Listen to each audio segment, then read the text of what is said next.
Hola, el día de hoy hablaremos sobre la progresión textual. Progresión por tema continuo. El texto conserva el mismo rema, es decir, siempre habla del mismo referente y cada rema aporta nueva información. Cabe mencionar que cuando hablamos de rema nos referimos a la información nueva que se aporta en un texto. La progresión por tema continuo es el esquema más simple con el que el escritor no pone en peligro la interpretación, ya que el lector difícilmente se extravía, al haber siempre un punto común entre todas las frases.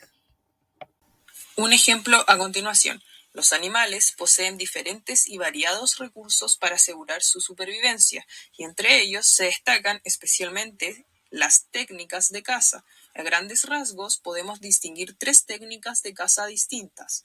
En la primera, la caza al acecho, el predador deja que la presa se le aproxime hasta que esté suficientemente cerca como para que no pueda escapar. Todo lo contrario es la técnica de aproximación disimulada, en la que es el cazador el que se acerca a la presa con gran precaución para atacarla, bruscamente desde muy cerca. La emboscada, por último, consiste en que uno o más predadores obligan a la presa a dirigirse hacia un punto en el que la espera el resto del grupo. El rema de una oración se transforma en el tema de la oración siguiente, la cual presenta un nuevo rema, el que será, a su vez, el tema de la oración siguiente, y así sucesivamente. A continuación daré a conocer un ejemplo del tema de progresión en cadena. Los atentados del 11 de septiembre desencadenaron un conflicto con el mundo árabe. El conflicto con el mundo árabe acrecentó los problemas entre Israel y Palestina. Los problemas entre Israel y Palestina subieron el precio del petróleo. La subida del precio del petróleo llevó a muchos hogares a reducir su presupuesto. Esto último trajo como consecuencia una caída en el crecimiento del país. En este caso, nuestro rema de la primera oración es el conflicto con el mundo árabe. Da paso a los problemas de Israel y Palestina, convirtiendo en rema a la subida del petróleo y así sucesivamente. Podemos identificar que el rema del primer enunciado se convirtió en el tema del siguiente y a medida que vamos agregando información no volvemos a hablar de lo mismo, al contrario, el tema va cambiando.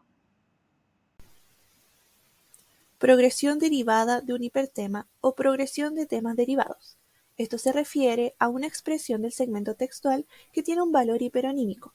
Esto quiere decir que se va descomponiendo en diversas partes, de forma que resulta lícito tematizar los diferentes miembros llamados subtemas, los cuales sucesivamente se descomponen en cada nueva oración o párrafos organizados de un programa riguroso. Un ejemplo resumido de lo que acabamos de explicar lo vemos presente en la siguiente frase. La calle, el tránsito es caótico, los semáforos no funcionan, el espacio de circulación es mínimo. Aquí se fragmentan o se extienden los temas o remas en diversos subtemas. Por ejemplo, el tema central es la calle y de ella se desprenden otros temas conectados como el caos del tránsito, no funcionan los semáforos y el espacio de circulación. Con esto queremos dar a entender que en cualquier texto, cualquier programa riguroso, organizado, podemos encontrar este tipo de progresión, lo cual va desde una manera lineal, desde lo más global a lo más diminuto. El tema de la calle sería lo más amplio y luego seguiría desglosando hasta lo más mínimo, que es el espacio de circulación. Otro ejemplo para poder entender mejor la progresión derivada de hipertema es el siguiente. La nueva casa de Javiera está en un barrio muy tranquilo. Tiene 2 dormitorios bastante amplios, de los cuales uno tiene vista a la calle. El comedor es pequeño y muy cálido.